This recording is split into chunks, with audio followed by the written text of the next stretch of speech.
Самое страшное для летчика – это когда в прожекторах находишься, потому что летчику ничего не бывает видно, кроме своего собственного самолета, даже и то не весь самолет.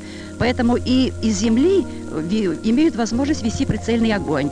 Поэтому в первую очередь нужно было выходить из лучей прожекторов.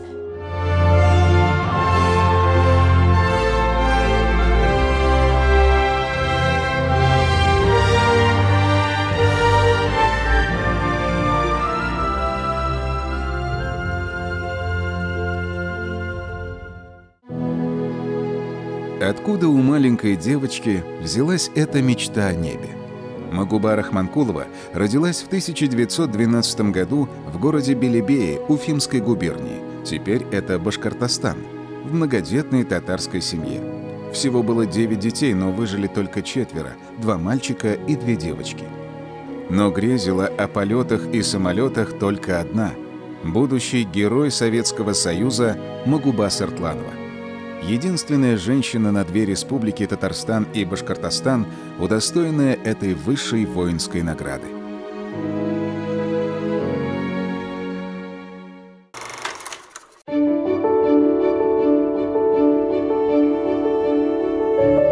Детство в Белебее, и она рассказывает, как она первый раз увидела самолет. К ним туда рядом, ну, в общем, где-то там за околицу приземлился самолет. Детишки, конечно, выбежали за околицу. Естественно, для них это такая не... У них машин даже еще, они машины даже не видели, а тут сразу самолет. Вот. Ну, там она, мама, конечно, первая, значит, обратилась к этому летчику, что это за такое, а как он летает, а как вы там сидите, а что вы там делаете в самолете? А он говорит, у меня свечи, со свечами что-то случилось, с мотором. Она говорит, ой, а у нас есть свечки, вчера только бабушка купила в магазине, побежала. Думала, что ему нужны свечи такие вот для освещения. Ну вот это вот ее воспоминание такое вот. Вот и с тех пор, и, конечно, она запала, видимо, в детскую душу.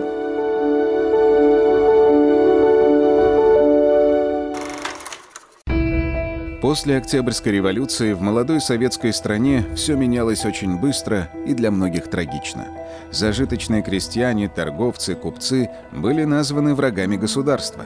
К кулакам могли отнести практически любого трудолюбивого крестьянина.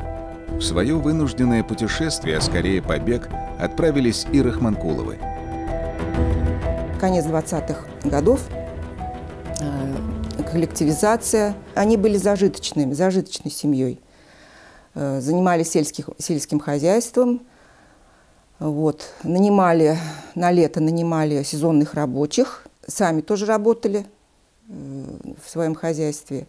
Ну, конечно, и пришлось все это отдать. Все это у них отобрали. Начались, естественно, гонения там. И, в общем, решили уехать подальше, вот, в Узбекистан. Первый уехал ее брат старший, Хамид. А потом и вся семья туда переехала. Казалось, что жизненные дороги уводят Магубу все дальше от ее мечты о небе. Теплый хлебосольный Узбекистан, новая жизнь, новые планы. Она решила поступать в Ташкентский мединститут. Поступила, проучилась там какое-то время, и вдруг ее отчисляют. Она была Рахманкулова. Вот. Ну, вычислили, не пролетарского происхождения. Она решила, вот когда уже пошла в авиацию, она решила сменить фамилию. Взяла фамилию своего родственника. У нее был родственник Сыртланов, я его помню. А затем она сменила и отчество. Это уже позже было. Она вообще Хусаиновна. У нее мой дедушка Хусаин. Хусаин Рахманкулов. Она, ну вот, стала Гусейновной. Работала сначала телеграфисткой в Ташкенте, потом на местной фабрике, пока не поступила на курсы техников-изыскателей, которые занимались поиском площадок для посадки самолетов. Дело в том, что в то время активно разрабатывались авиационные пути по Средней Азии, и необходимо было вот искать места для базирования самолетов, для взлетов, посадок, и вот этим как раз занималась Магуба Сыртланова. Молодая девушка целые дни проводила в седле в поисках посадочных площадок. И именно тогда впервые Магуба вырвалась из лучей вражеских прожекторов. В Средней Азии тогда буйствовало басмачество.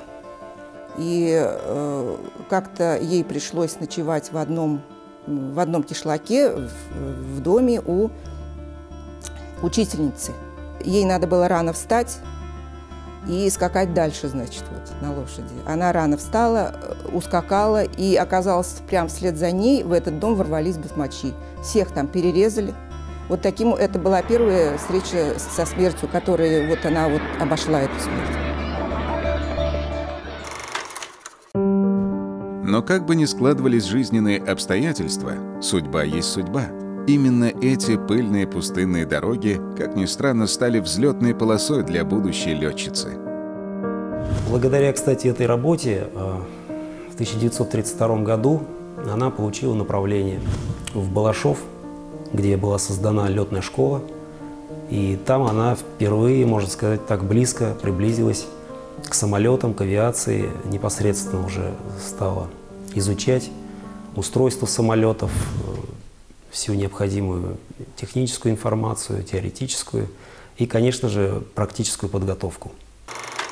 Ожидание большой войны уже витало в воздухе. Руководство летных школ начало отчислять девушек, чтобы освободить места для подготовки мужчин, справедливо считая, что военная авиация совсем не женское дело. Магубу Сыртланову тоже отчислили. Но она уже не могла жить без авиации и вслед за своей мечтой переехала в Грузию. В Тифлисе она училась, продолжила занятия авиацией в аэроклубе в Тифлисском и в планерной школе, которую окончила уже в военном 1941 году. И таким образом она стала профессиональной летчицей.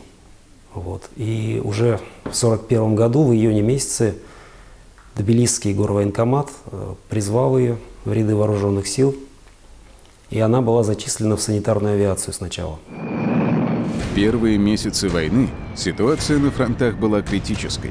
Красная армия отступала с огромными потерями. Нужно было срочно закрывать бреши в военном строю. Армейское командование решило допустить женщин и на боевые самолеты. Младший лейтенант Магуба Сыртланова приложила немало сил, чтобы попасть на передовую. Она была зачислена в 46-й гвардейский Таманский авиационный женский полк ночных бомбардировщиков. Несколько таких полков подобных создавалось, но этот полк, он оказался уникальным. Уникальным в том плане, что здесь все должности от техников, там каких-то до штурманов и летчиков, это были заняты только женщинами. Его даже называли Дунькин полк, так между собой. На протяжении всей войны командовала полком Евдокия Вершанская, тоже знаменитая летчица. И в этом полку было очень много таких имен, как Марина Чечнева, Женя Руднева. Когда Сыртланова пришла в полк, у многих летчиц на счету уже было более 200 боевых вылетов. Ей пришлось засесть за книги. Холодной декабрьской ночью 1942 года Магуба Сыртланова ушла в свой первый полет – наносить удары по фашистским войскам, устремившимся к Кавказу.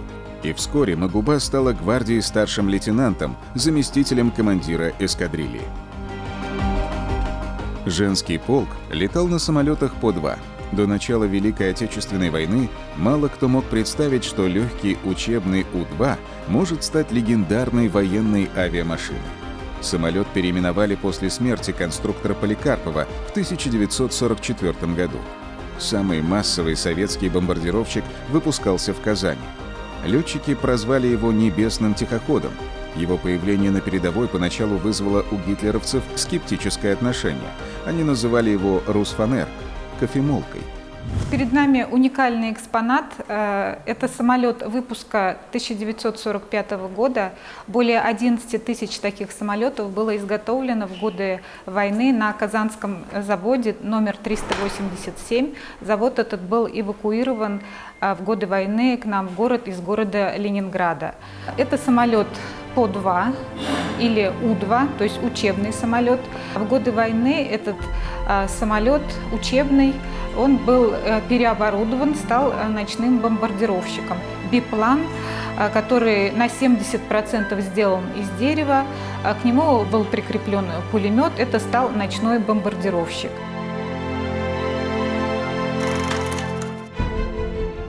Маленький учебный самолетик мог поднимать до 350 килограммов бомб и стал ночным кошмаром немецкого командования.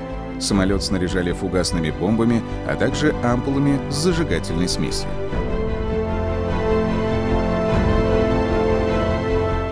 Самолеты женского авиаполка каждую ночь вылетали на линию фронта. Эффективность точного бомбометания с малой высоты была поразительной. По-2 мог бесшумно планировать. Летчицы выключали двигатель и снижались к объекту на такое расстояние, что ориентировались в темноте даже по огоньку сигареты у часового.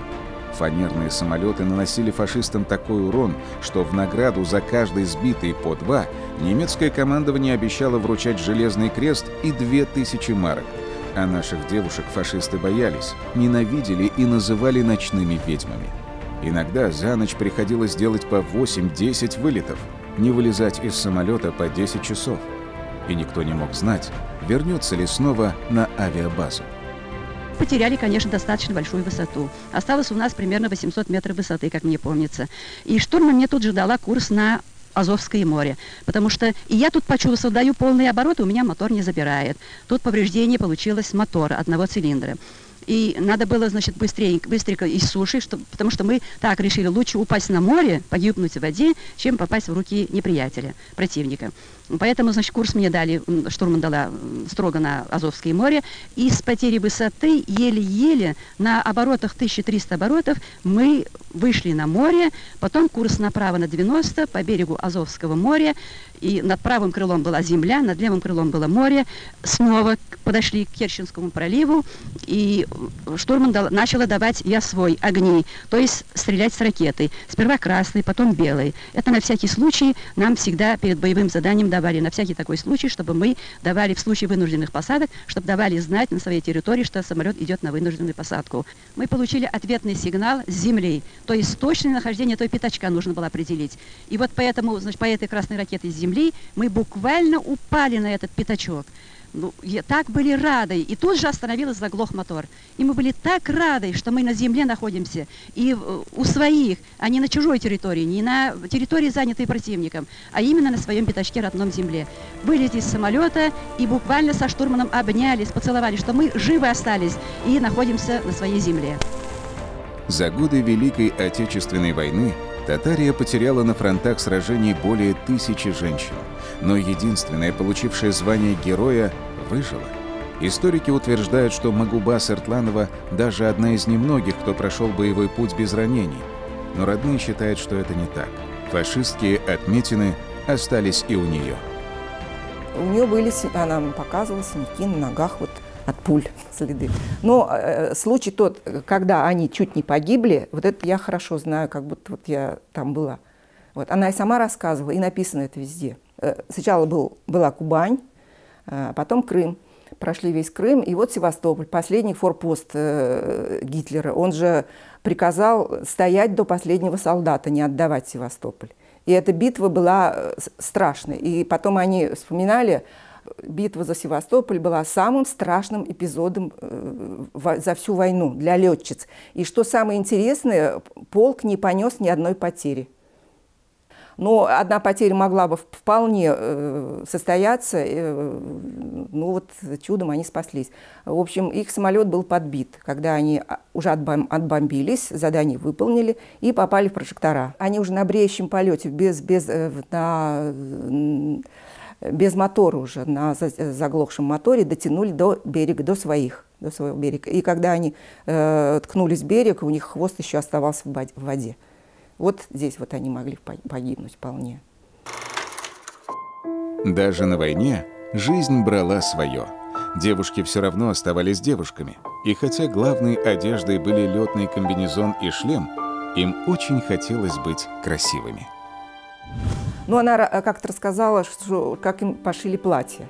военные. Они все вот, ну, в штанах, женщины. И вот из какого-то начальства приехали в полк. И, значит, ну что это такое, девушки? И все, давайте им сошьем юбки. Ну, или там платье, в общем. Ну, военные, конечно, там все. Ну, чтобы хоть было, чтобы у них было во что переодеться. Все-таки девушки же.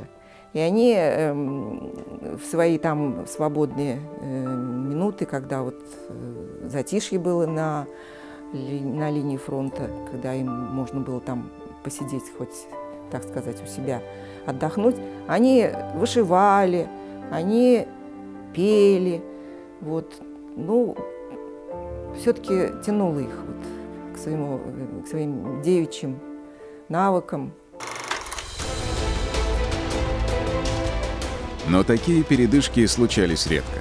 Экипажи единственного в мире женского авиационного полка поднимались в небо почти 24 тысячи раз. Сбросили на врага почти 3000 тонн бомб. Северный Кавказ, Таманский полуостров, Крым, Белоруссия, Польша, Германия. Последнее боевое задание гвардии старший лейтенант, заместитель командира эскадрильи Сыртланова, выполнила 3 мая 1945 года. За мужество и мастерство при выполнении боевых заданий Магуба Хусаиновна была награждена 2 орденами Красного Знамени, Отечественной войны 2-й степени, Красной Звезды, медалями.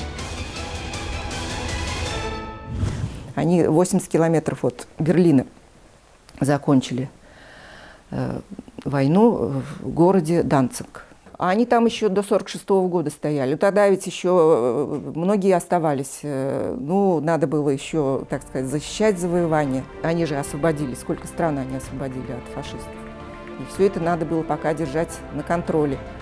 И она вернулась в 1946 году только домой, в Тбилиси. 15 мая 1946 года указом Президиума Верховного Совета СССР Магубе Сыртлановой было присвоено звание Героя Советского Союза с вручением ордена Ленина и медали «Золотая звезда».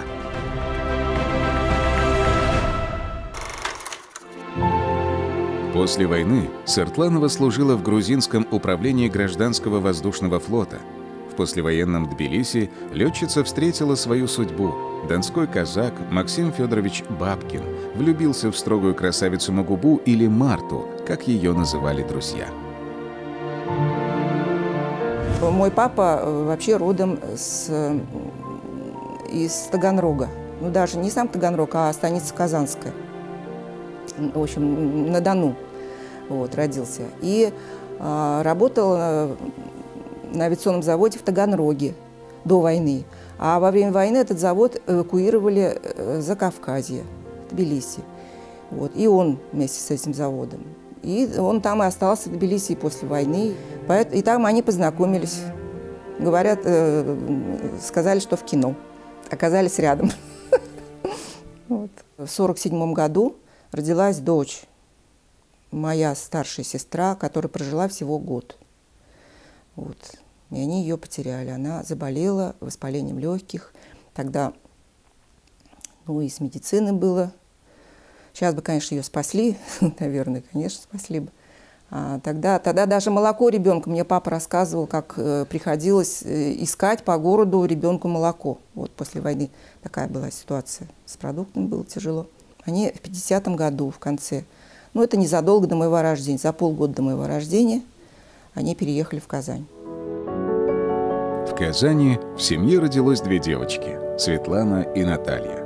Магуба Хусаиновна устроилась на работу на завод «Электроприбор».